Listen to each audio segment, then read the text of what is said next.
Donc tout d'abord, j'aimerais remercier les organisateurs, la Fédération Addiction, d'organiser ce colloque dont nous avons grandement besoin en tant que professionnels, que ce soit de l'addictologie ou de la périnatalité,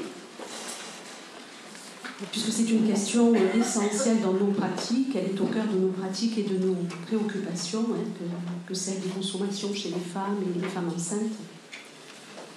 Alors, donc, ceux qui ont l'ancien programme verront qu'il y a eu un changement de président discutant. Je ne m'appelle pas Thévenot, et encore moins Jean. Donc, je vous prie d'excuser donc, le docteur Jean Thévenot, qui est président de Maternip, qui est gynécologue obstétricien, qui exerce à la clinique Ambroise Paré à Toulouse, et qui est également président du Conseil de l'Ordre. Donc, effectivement, je vais essayer à mon niveau de le remplacer au mieux, mais il est irremplaçable. D'ailleurs, il m'a dit lui-même qu'il était de bon ton de nos jours de remplacer un homme par une dame. Voilà, je pense que c'était pour la journée de la femme qu'il a dit ça.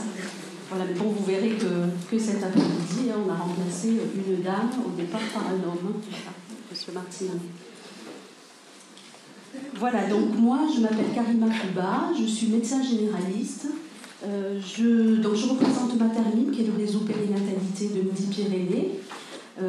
Donc qui est effectivement on travaille sur cette question-là et avec lequel on a eu une coordination, puisque donc moi je suis avant tout médecin addictologue, je travaille sur 2 XAPA toulousains qui sont ARPAD et l'ANPA 31 et donc avec Maternip on a déjà fait des actions de sensibilisation, formation sur module alcool et grossesse, et donc moi je suis intervenue plus précisément sur femmes et alcool.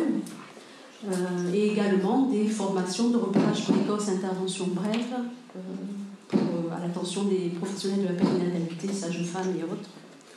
Voilà, donc il y a déjà des ébauches de collaboration et effectivement tout un chantier devant nous sur la région. Voilà, donc effectivement sur cette plénière, alors nous allons accueillir, alors maintenant que M. Signon est parti, je peux dire que nous allons accueillir le seul homme intervenant de ces plénières. C'est une grande chance et un honneur pour nous que de recevoir effectivement le professeur Claude Lejeune, qui est une pointure sur cette question femmes et addiction, grossesse et addiction, puisqu'il est pédiatre, néonatologiste, enseignant dans les universités. Il est l'auteur de nombreux travaux de recherche, membre fondateur et membre donc, du groupe d'études de grossesse et alcool, et également addiction et grossesse, pardon. Et il a également impulsé la création d'un diplôme interuniversitaire maternité addiction, donc Paris, Strasbourg, Montpellier, Nantes. Donc il va nous présenter un travail autour des consommations de produits psychoactifs et grossesse et maternité. On va consacrer à peu près 3 quarts d'heure d'intervention et on laissera un petit temps d'échange, 10 minutes, un quart d'heure pour des questions. Donc moi je suis pédiatre, effectivement, de base, mais je fais partie des gens qui ont un peu évolué sur une pratique de la périnatalité, consistant à s'occuper non seulement des bébés, mais aussi des femmes enceintes. Et donc la mission que j'ai aujourd'hui, c'est de vous faire un point sur les actions des différents produits pendant la grossesse, sur la grossesse et sur le bébé. Et puis Corinne, qui me succédera Corinne Chanal, pour parler des femmes enceintes, m'a demandé de quand même me rappeler que je suis un peu pédiatre, et donc de parler de l'accueil de l'enfant. Alors, un tout petit mot sur les connaissances assez modestes d'ailleurs qu'on a sur l'épidémiologie. Là, je vous donne les résultats d'une enquête qui a été faite dans le département des Hauts-de-Seine, dans lequel je travaillais autrefois. Je collabore beaucoup avec les sociologues depuis des années autour de ces sujets-là, l'équipe de Laurence Simard-Durand. Et là, vous avez les chiffres recueillis au cours d'une enquête faite par une doctorante sociologique sur 10% des naissances d'une année dans l'ensemble des Hauts-de-Seine, qui est un département assez hétérogène, avec une zone extrêmement défavorisée, des zones très très très favorisées. Et vous voyez que avant la grossesse, l'usage occasionnel ou régulier, un peu plus des 2/3, enfin à peu près, les 2/3 des femmes sont consommatrices, qu'au premier trimestre, en consommation modérée, intermittente, on est quand même encore au tiers de femmes consommatrices d'alcool, mais des très fortes consommatrices, enfin des fortes consommatrices, on est quand même autour de 3, il y en a 10 fois moins, donc on est autour de 3%. Et, je ne touche plus. Au troisième trimestre, on a quand même encore 17% de femmes consommatrices modérées ou intermittentes, et quand même 0,4% de consommatrices assez importantes, quasiment journalières. Et pour ce qui est des épisodes de Biture Express, on est sur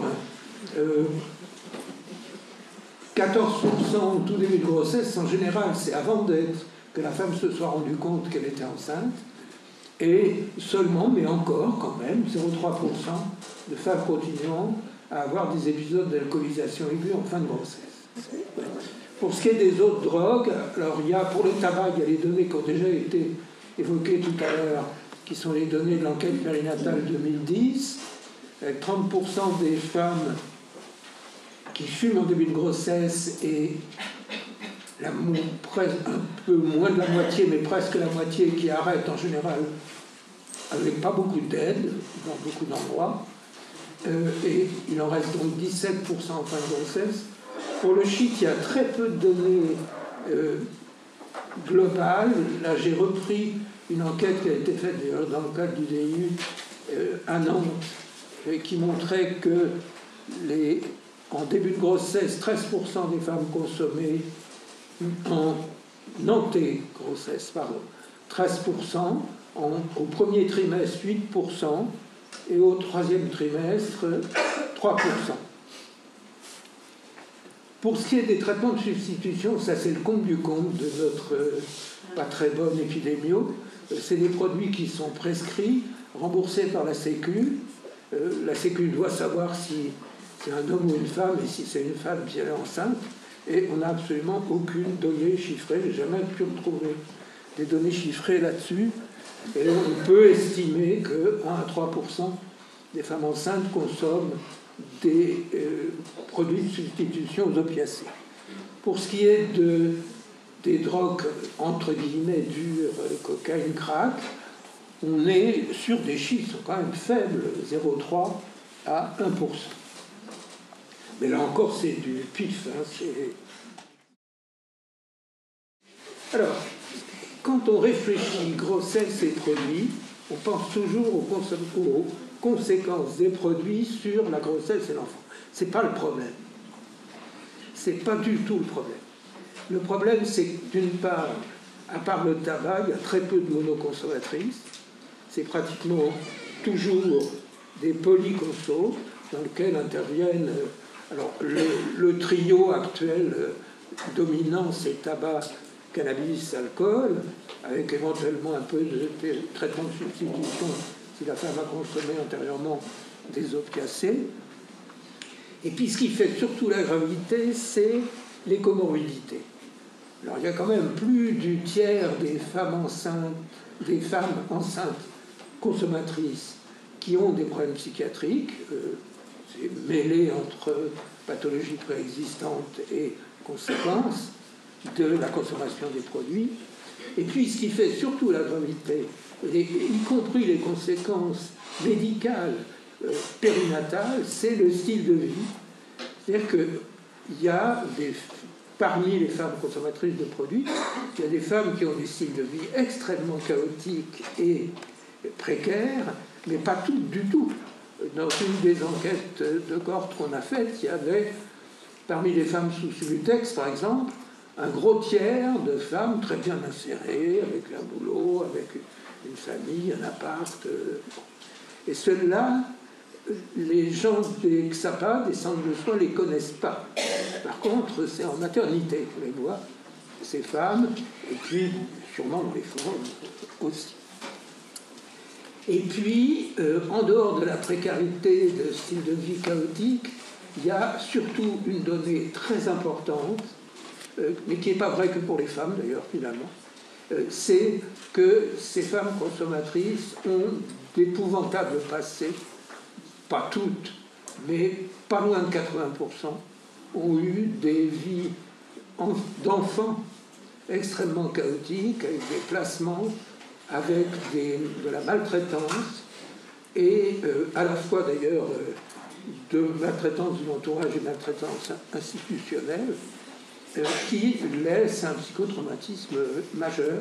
Et tout ça, c'est finalement, c'est l'association de ces problèmes de style de vie qui fait la gravité.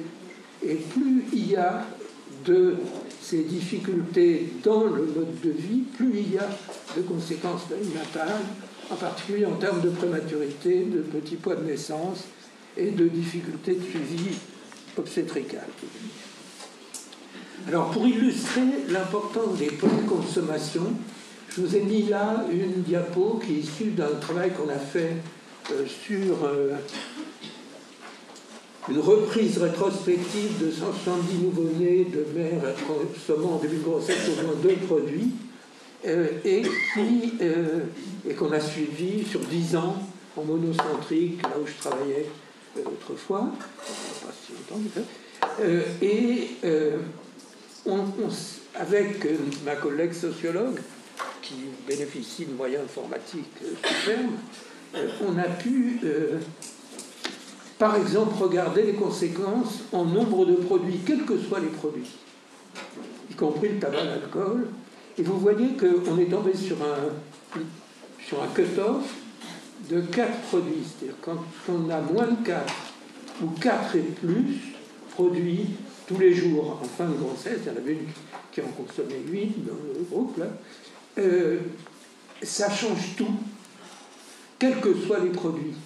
C'est-à-dire qu'il y a beaucoup plus de précarité, beaucoup plus de pathologies psychiatriques, beaucoup plus d'antécédents de placement, beaucoup plus de préma, beaucoup plus de tout.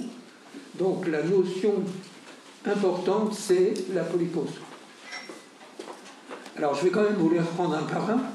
Pour ce qui est des opiacés, alors quand on parle des opiacés, on parle héroïne, codéine, morphine, skénon, et pas mal, et on en discutait tout à l'heure, des femmes qui deviennent dépendantes d'antalgiques, comme par exemple le tramadol, et des produits de substitution. J'ai un peu illustré les choses. Alors, pendant la grossesse, une spécificité des opiacés, c'est que très souvent, le diagnostic de grossesse est tardif pour des raisons de perturbation des cycles, et du coup, les symptômes de grossesse sont pris au début pour des signes de manque qui arrivent à augmenter. Je vous parle des femmes consommant de l'héroïne, là. Et du coup, comme il y a un suivi médiocre, et il peut y avoir un suivi, quand il y a un suivi tardif et pas terrible de la grossesse, c'est là qu'on a une augmentation du risque de prématurité, de retard de croissance. Par contre, si on arrive à prendre en charge ces femmes tôt et bien, ça diminue. Les opiacés ne donnent absolument pas de malformation, et les conséquences en cours de grossesse pour le fœtus, c'est un risque important d'anoxie, ça peut aller jusqu'à une mort in utero, mais ce qui est dangereux, c'est pas les shoots, c'est les périodes de manque. Ce qui peut tuer un fœtus de mère héroïnomane, c'est un épisode de manque, ce qui veut dire qu'une femme dépendante des opiacés ayant un syndrome de manque, c'est une urgence à mettre en route, une urgence fétale à mettre en route un traitement de substitution par la méthadone ou le Subutex. Pour ce qui est du fœtus, pour ce qui est du nouveau-né, il y a le centre de sevrage dont je vous dirai un petit mot tout à l'heure, qui est absolument imprévisible dans son intensité, quelles que soient les consommations de la mère.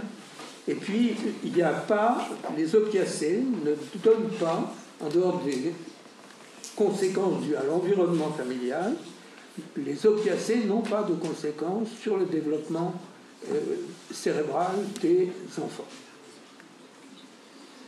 Alors, une des révolutions que j'ai vécues, ça a été l'utilisation des traitements de substitution aux opiacés qui ont complètement changé le problème. On a été un peu en retard en France. Il y avait 20 ans de littérature américaine autour de ça. Ce que font les traitements de substitution, c'est qu'en assurant un taux d'opiacés à peu près constant, ça diminue le besoin physique de consommer, c'est un tout petit peu plus compliqué que ça, et si les femmes ont une posologie suffisante, ça peut diminuer le recours à d'autres produits en même temps que le traitement. Et puis, alors très clairement, ça améliore le style de vie, ça améliore l'accès à la grossesse, le suivi de grossesse, condition qu'il y ait bien sûr une bonne coordination entre les gens de la périnatalité et les gens de la dicto.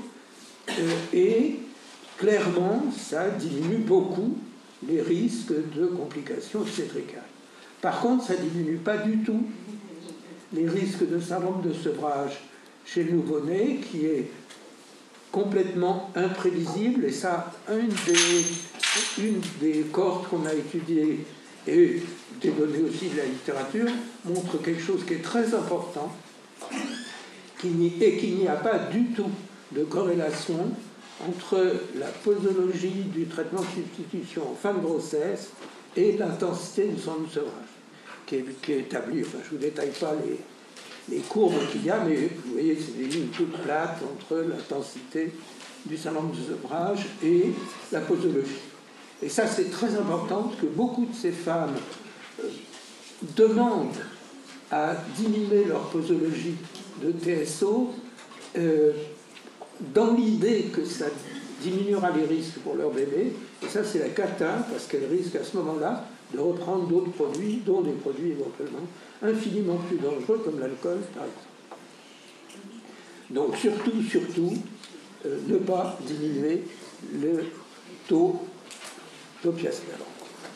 Pour ce qui est de cocaïne-crack, alors cocaïne-crack, on est encore sous l'influence de données américaines des années 80-90, avec une explosion de consommation de crack aux États-Unis et plein de papiers pas bien faits, toute petite série ou des cas cliniques qui montraient des choses horribles.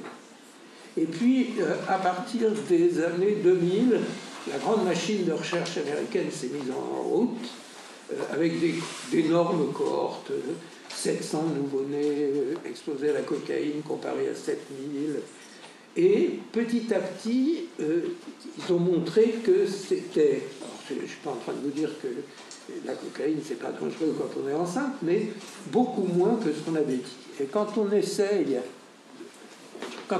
de faire la synthèse des données de la littérature à partir de cohortes bien faites, avec des groupes témoins, enfin, de bonnes méthodes, on arrive à la notion que on a clairement une augmentation du risque d'hématome rétroplacentaire, donc, mais ce risque restant relativement rare, y compris chez les consommatrices, le risque est multiplié par 2, quelque chose qui n'est pas fréquent. Enfin, c'est quelque chose qui met en jeu le pronostic vital de la mère et du bébé, et qui est un grand facteur de prématurité. Il y a une augmentation du risque de rupture préterme des membranes.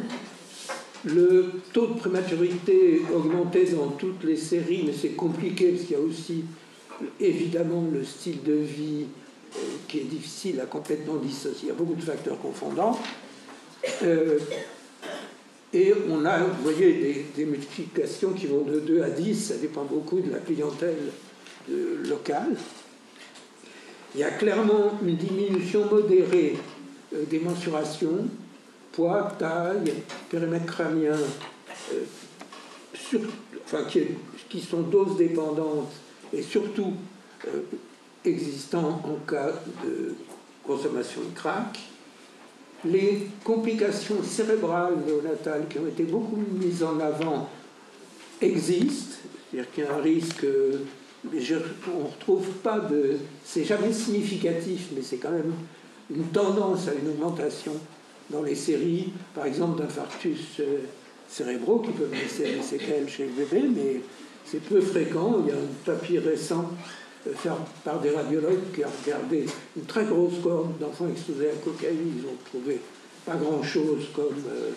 enfin, aucune maladie, aucune pathologie très grave et des petites choses, mais sans grandes conséquences à long terme. Pour ce qui est des malformations, la cocaïne n'est pas responsable de malformations, elle peut être responsable de lésions d'organes dues à la vasoconstriction, c'est donc après que l'organe ait été formé. Mais dans les grandes séries, quand on compare nouveau-né exposé à la cocaïne, nouveau-né exposé à rien, il y a une augmentation significative de malformations. Par contre, quand on compare polyconso avec ou sans cocaïne, ça n'est plus significatif. C'est-à-dire que ce n'est pas la cocaïne en elle-même qui est responsable de l'augmentation des consommations, et on reparlera après du facteur confondant très probable qu'est l'alcool. Pour ce qui est du devenir à long terme de ces enfants, soumis in utero à la cocaïne ou au crack, là encore, il y a eu ces broken, crack baby broken. Et ensuite, non, il n'y a aucune différence. En fait, il y a clairement, c'est compliqué de tenir compte des facteurs d'environnement, il y a clairement des petits troubles des apprentissages modérés et transitoires. Pour ce qui est des produits des benzos, j'ai un peu sauté ça tout à l'heure dans l'épidémio, c'est clair que les médicaments psychoactifs, c'est de très loin ce que les femmes consomment le plus que les hommes, mais je n'ai aucun chiffre pour les femmes enceintes. C'est surtout les pédiatres qui n'aiment pas beaucoup les benzos parce que ça aggrave le risque de syndrome de sevrage et ça prolonge le risque de syndrome de sevrage, et surtout quand on est confronté à des populations très particulières qui consomment en général c'est avec du crack, des normes de posologie de benzo. Là on est dans un contexte psychosocial extrêmement défavorable avec plein de risques. Tabac et cannabis, je les ai mis ensemble parce que finalement le phénomène le plus dangereux du tabac et du cannabis commun, c'est l'existence d'une augmentation du monoxyde de carbone fixée sur l'hémoglobine et qui va entraîner une hypoxie fœtale. Pour ce qui est des conséquences, c'est surtout le tabac. Finalement, le cannabis, c'est plutôt en conséquence périnatale un peu moins dangereux que le tabac, qui est quand même infiniment moins fréquent. Il y a une augmentation des fausses couches, de la prématurité, de complications obstétricales type Prévia, et là encore, hématome rétroplacentaire, mort fœtale in utero. C'est un petit degré, c'est les mêmes que la cocaïne finalement, et c'est un petit degré en dessous, mais c'est-à-dire qu'on passe d'un risque relatif de 4 à un risque relatif de 2, 3, mais comme il y a énormément plus de femmes qui consomment du tabac que de la cocaïne, finalement, le plus dangereux, en termes de santé publique, le tabac est infiniment plus dangereux que la cocaïne. Le lien avec la mort subite du nourrisson est clair et net. Ça n'est pas le cas pour la cocaïne, mais quand il y a les deux en même temps, il y a probablement une augmentation en termes de synergie. Et puis il y a un papier nordique qui montre une corrélation avec un truc très bien fait, infaisable en France, parce que c'est des croisements de fichiers épouvantable, qui montre clairement une corrélation entre tabac, in utero et hyperactivité, trouble de l'attention. Alors, quand même, un petit mot sur le produit culturel français, largement utilisé, normal, qui est l'alcool. C'est le produit le plus dangereux pour le fœtus, c'est clair et net. C'est le seul qui soit tératogène, qui donne des malformations, et c'est le seul, le principal qui donne des troubles de la morphogenèse cérébrale. Alors là encore, en France, on n'a pas beaucoup de données. Ce qu'on appelle le SAF complet avec la dysmorphie, c'est de l'ordre de 1 pour 1000. Et les conséquences développementales éventuellement isolées dues à l'exposition à l'alcool, c'est de l'ordre de 1%. Ça fait du monde quand même dans des pays comparables aux autres. Alors, pour ce qui est de... Je vais passer vite parce que finalement, ce n'est pas le problème. Sur ce qu'on appelle le SAF complet, c'est-à-dire qu'il y a, par définition, une consommation d'alcool maternel documentée, une dysmorphie faciale assez spécifique, un petit poids de naissance, une petite taille de naissance, et des anomalies du système nerveux central qui peuvent être présentes d'emblée ou apparaître seulement secondairement. Alors pour ce qui est de la dysmorphie, je ne la détaille pas, mais ça se situe au niveau de l'étage moyen de la face, avec un petit nez en trompette, et puis une lèvre supérieure, il n'y a plus du tout le philtrum, et une lèvre rouge, supérieure rouge, qui est quasiment disparue. Pour ce qui est des autres conséquences de l'alcool, c'est clair. Alors, depuis très très longtemps, il est décrit une augmentation de l'information dans des papiers qui, pour les uns, étaient un peu douteux. Est-ce que vraiment l'alcool est en cause ou est-ce qu'il y a une coïncidence? Ensuite, il y a eu des papiers qui étaient beaucoup plus convaincants, et puis il y a un papier australien qui est vraiment parfaitement bien fait sur le plan méthodologique, et qui montre pour des consommations à partir de 7 verres par semaine, alors comme d'habitude, on ne sait pas si c'est 7 verres en 5 minutes ou un verre par jour tranquille,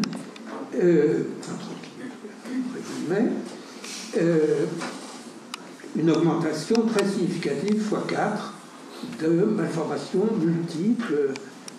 Pour les consommations en dessous, c'est non significatif.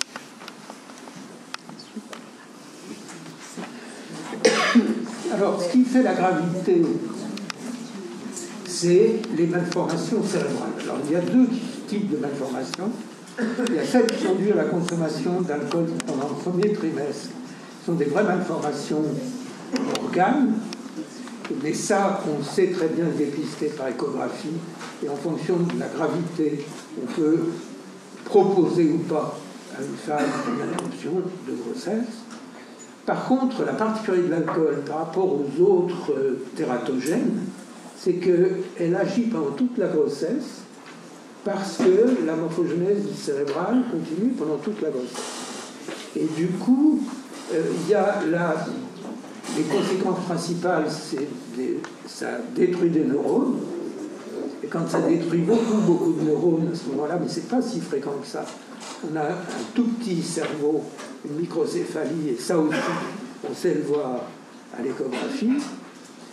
Par contre, il y a toute une partie qui sont des anomalies de morphogenèse cellulaire qui sont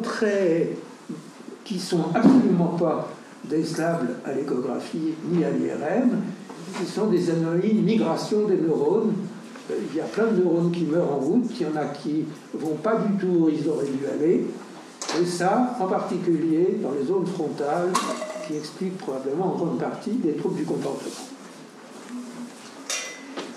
Et tout ça aboutit à des troubles des apprentissages qui peuvent survenir, et le plus souvent finalement, chez les enfants parfaitement nickels à la naissance, et qui vont développer, après l'exposition ultérieure à l'alcool, des anomalies développementales avec une hyperactivité, troubles de l'attention, des anomalies des fonctions exécutives, des troubles des apprentissages, et on commence à bien décrire, ça fait 15 ans, les conséquences chez les ados et chez les adultes, avec un retard neurodéveloppemental, des difficultés de socialisation, des difficultés, et un collègue de Lille qui connaît bien ces problèmes-là me dit tout le temps que dans les XAPA, c'est 30% de la clientèle, et idem dans les prisons. Il y a un travail qui est en train d'être fait autour de ça. Alors, pour ce qui est de l'éternelle querelle sur la dose-effet, il y a plein de littérature très contradictoire pour des tas de raisons, surtout des raisons méthodologiques, du nombre de cohortes. Ben, ce qui est clair, c'est que les SAP complets, qui ont à la fois la dysmorphie et les troubles du développement, c'est toujours des fortes consommations journalières et ou biture express. Pour ce qui est à partir de 1 à 2 verres par jour, mais alors là, il y a beaucoup de points d'interrogation, entre une ou plusieurs cuites, on a clairement une corrélation, mais qui n'est jamais 100%, avec des troubles du développement et des malformations, et certaines malformations. Et en dessous pour les doses faibles, on est plutôt dans le côté hyperactivité, trouble de l'attention, mais il y a tellement grande variation individuelle de sensibilité que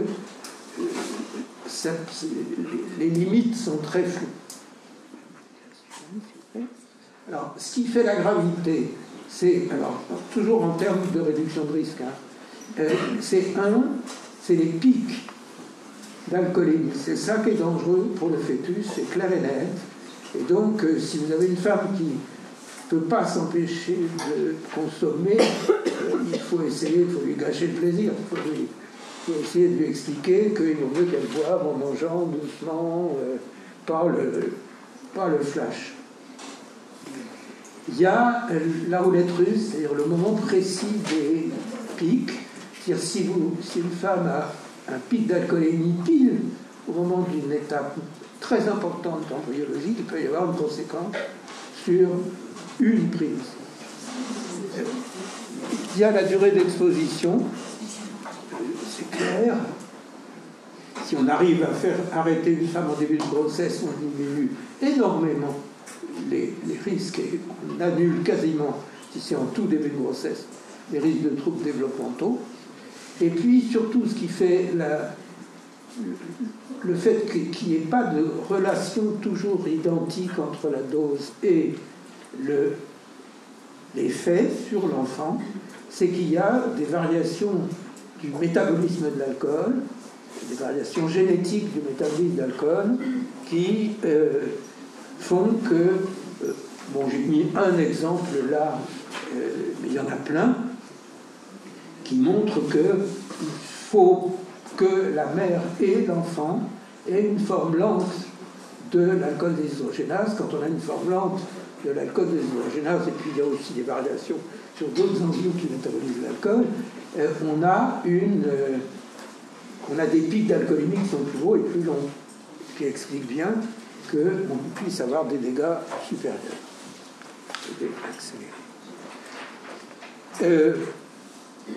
Je me suis battu comme plein d'autres pour le CID. Ceci dit, je ne vais pas faire du politiquement incorrect, mais il est un peu agressif, je trouve. Et entre autres, ce qui est barré, c'est le ventre. Et moi, ce que je lis sur ce cycle, c'est qu'on n'a pas le droit d'être enceinte quand on voit.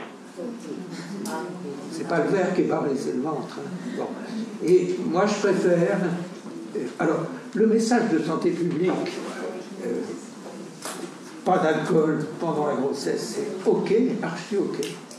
Simplement, moi j'aime mieux le formuler, si vous ne voulez prendre aucun risque pour votre bébé, il vaut mieux ne pas consommer d'alcool pendant la grossesse, qui est un tout petit peu moins agressif. Donc, en pratique, ce qu'il faut, c'est pas s'acharner, c'est pour ça que je suis passé très vite tout à l'heure, sur la dysmorphie.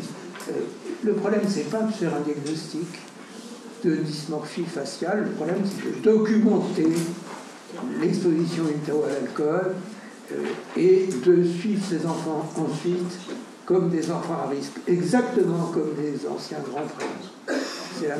C'est la même façon de les surveiller.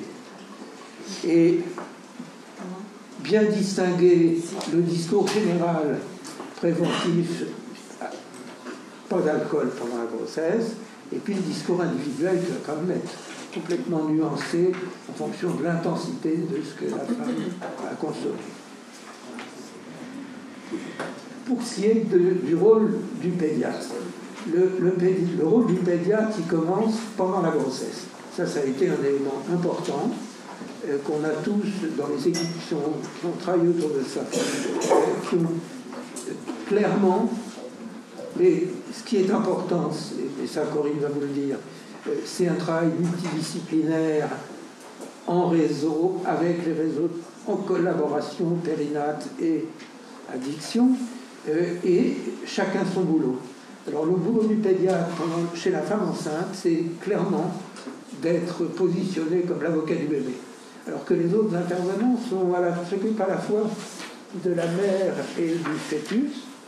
Nous, on est là pour défendre le bébé, et donc en termes de réduction de risque des consommations, en termes de vous ne pourrez pas allaiter.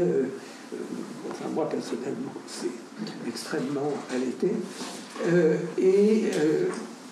Et puis, surtout, ne baissez pas votre dose de méthadone. Surtout, ce qui est le plus dangereux pour votre bébé, c'est le pastis, c'est pas le shit.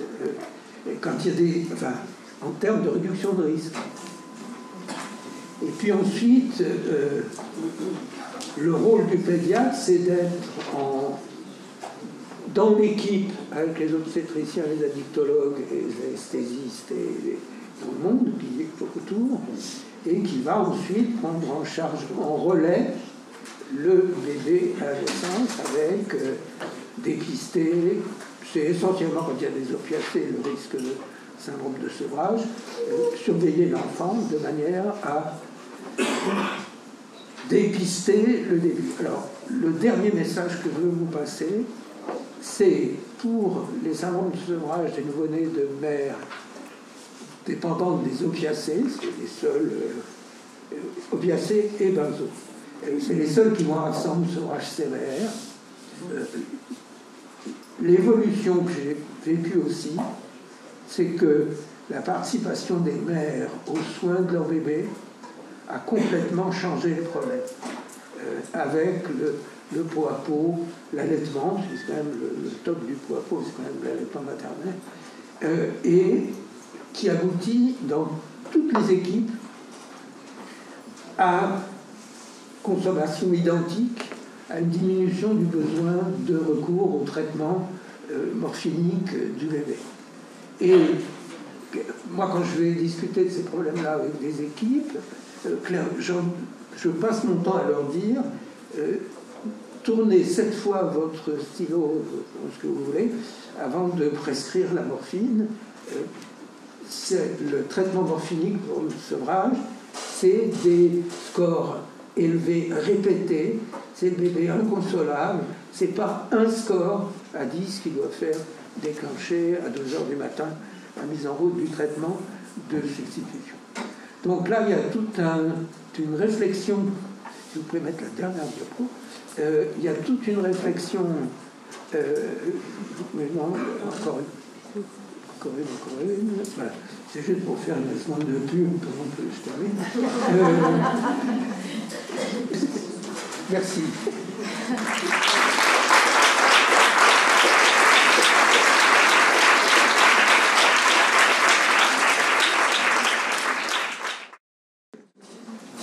Donc nous vous remercions pour cet exposé fort intéressant avec des messages très forts sur les effets des produits, des substances psychoactives pendant la grossesse. Et peut-être que je vais commencer par la première question. On a beaucoup, dans les prises en charge, on a beaucoup de femmes qui sont extrêmement culpabilisées par leur consommation et qui se posent toujours la question de savoir si elles vont rendre leur enfant dépendant. Ou si leur enfant fait sa demande de sevrage et qu'il a besoin d'être traité, est-ce que ça va le rendre dépendant plus tard? Qu'est-ce qu'on pourrait leur répondre? Alors, on peut leur répondre que expérimentalement c'est vrai, c'est-à-dire que quand un fœtus est exposé in utero à des produits psychoactifs, ça augmente l'appétit ultérieur, mais c'est des souris, hein, c'est un petit peu moins compliqué que les humains. Ce qui augmente le risque ce qui est clairement documenté comme augmentant le risque de conduite addictive, c'est l'alcool. C'est l'exposition hétéro à l'alcool qui augmente le risque d'addiction. Et pour les autres, c'est un mélange entre les souris et l'environnement. Je peux l'exprimer ainsi. C'est-à-dire une empreinte qui a été faite et qui va être accentuée ou diminuée par l'environnement, surtout.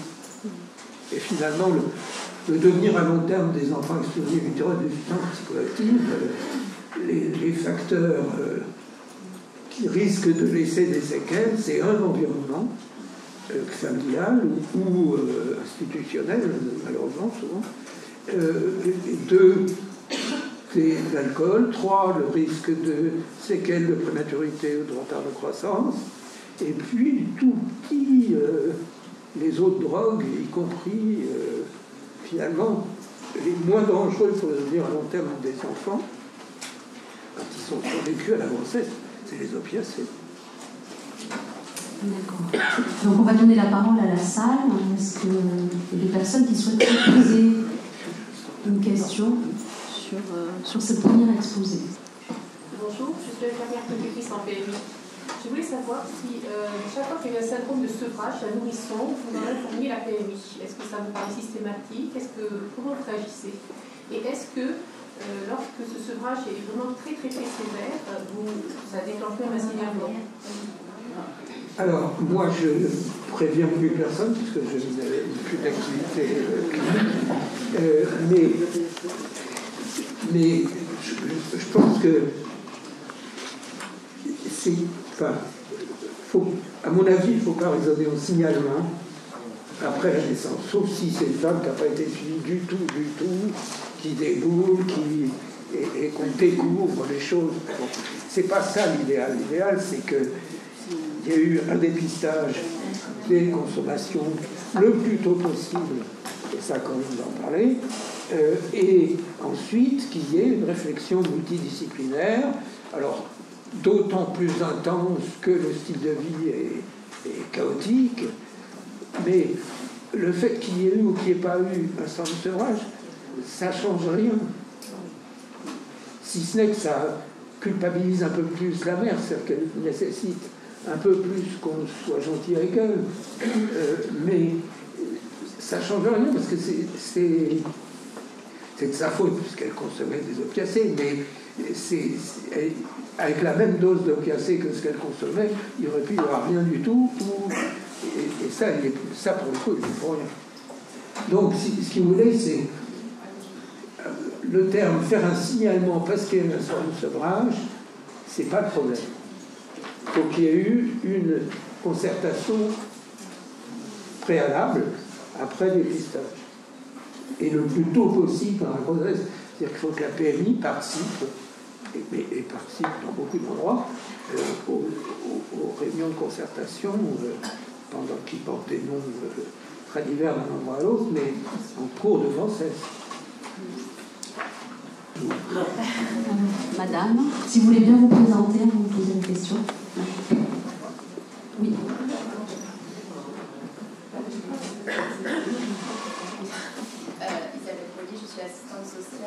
sur bonne foi, Toulouse, polyvalence. Donc, je travaille avec mes collègues de la PMI. C'est ça la réponse.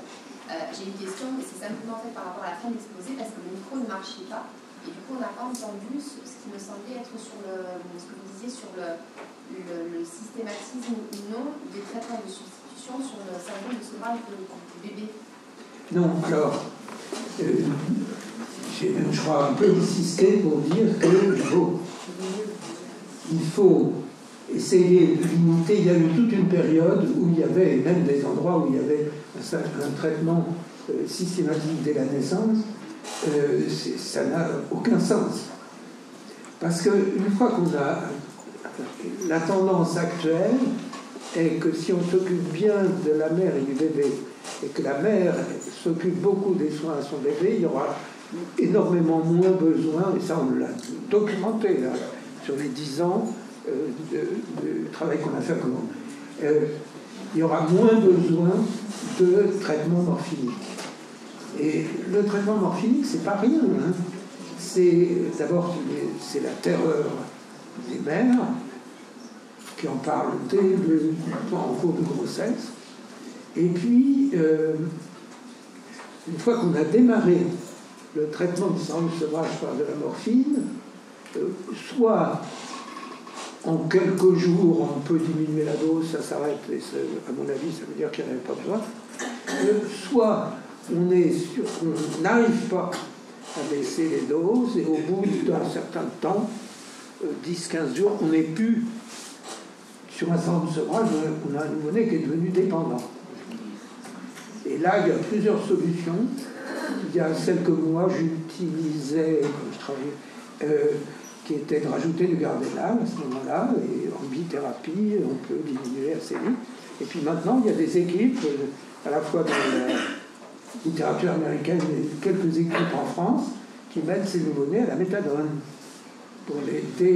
Pour la méthadone à dose très rapidement dégressive, enfin, progressivement dégressive, de manière à ce que ces enfants qui restent, et c'est fréquent, même s'ils n'ont pas eu de morphine ou qu'on a arrêté la morphine, qui restent très agités, hyperexcitables, qui dorment mal, c'est pas forcément les opiacés, ça.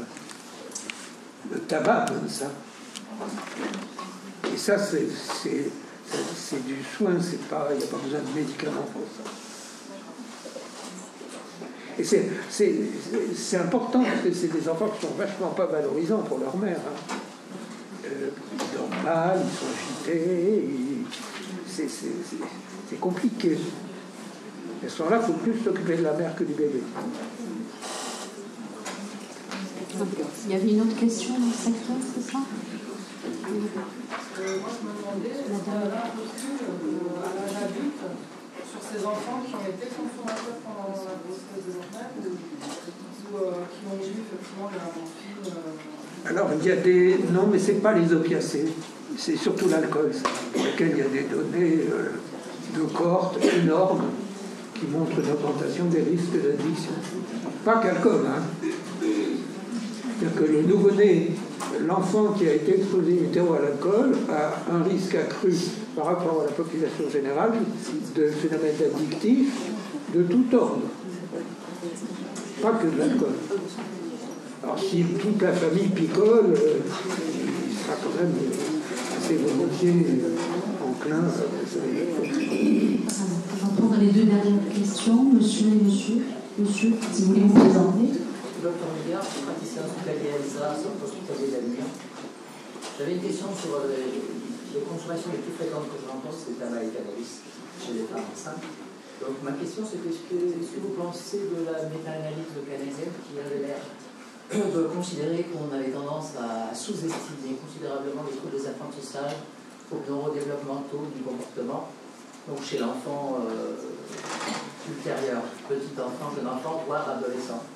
Alors c'est probablement vrai. Concernant le cannabis et l'allaitement, où on a toujours des difficultés avec certaines filières, à savoir quelle est la consommation tolérée pour favoriser l'allaitement. Alors, pour ce qui est de la première question, c'est éternellement très compliqué de savoir ce qui est dû à l'exposition in utero à des produits et ce qui est dû à l'environnement familial. Mais il semble bien que le fait d'avoir été exposé in utero au cannabis, c'est pas anodin sur le plan en soi, sur le plan de développement, mais que ça ne donne pas des troubles développementaux aussi sévères que l'alcool. Et pour ce qui est de l'allaitement, alors vous allez tourner sur le seul sujet de discussion entre Corinne et moi. Moi, j'ai toujours considéré, il n'y a rien dans la littérature sur les dangers du cannabis consommé par la mère pendant qu'elle allaite, pour les dangers pour le bébé immédiat ou à distance. Rien. Pendant 3 ans, on a déposé un projet de PHRC pour doser les métabolites dans le lait, ça a toujours été non.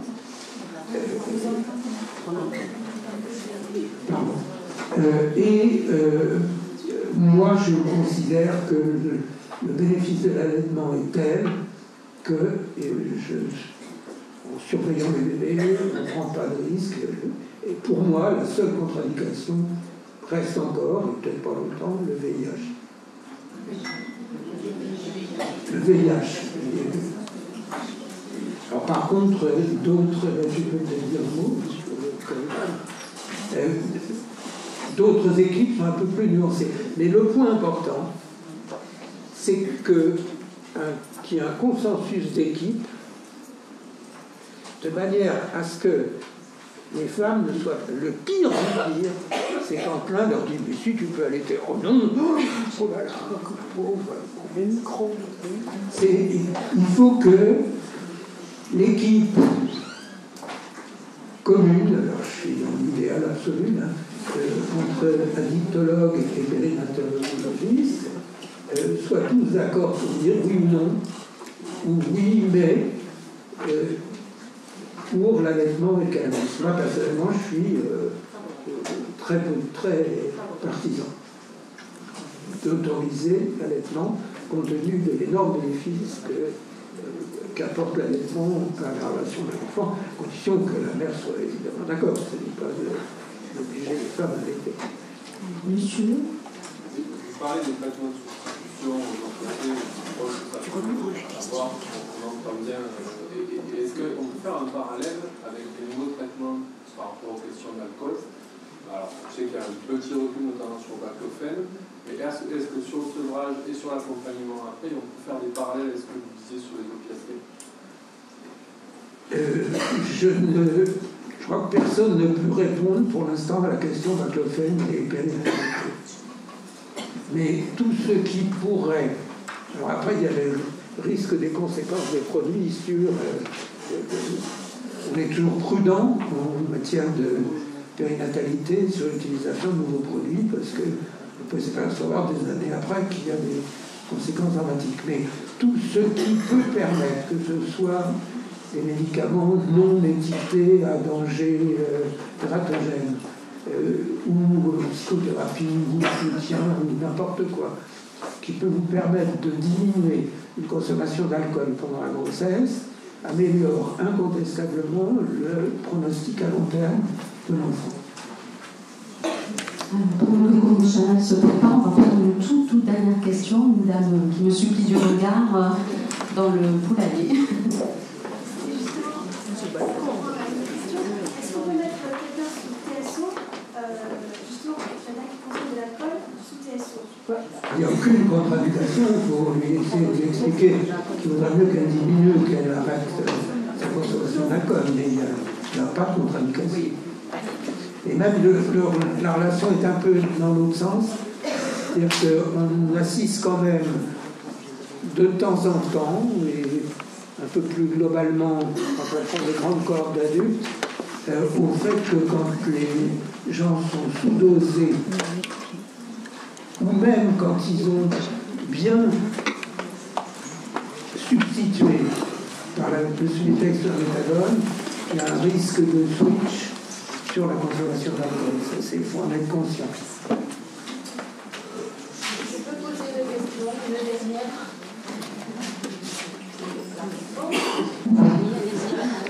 Pendant qu'on prépare l'intervention suivante. Je suis infirmière au sapin de foie en Ariège. Et j'aurais aimé savoir si on sait quelque chose à propos de buprenorphine et allaitement très prolongé, c'est-à-dire au-delà de 2 ans, au niveau de la dépendance industrielle. Alors, on sait très bien que la buprenorphine au dosage de Subutex passe peu dans le lait, très peu. Ça, on l'a travaillé au niveau du groupe grossesse et addiction et publié, avec une toute petite nuance pour les posologies très élevées de buprenorphine. Il faut un peu surveiller les bébés. Tout sur le long terme, je n'ai jamais rien eu là-dessus. Je ne sais pas. Merci beaucoup pour votre intervention.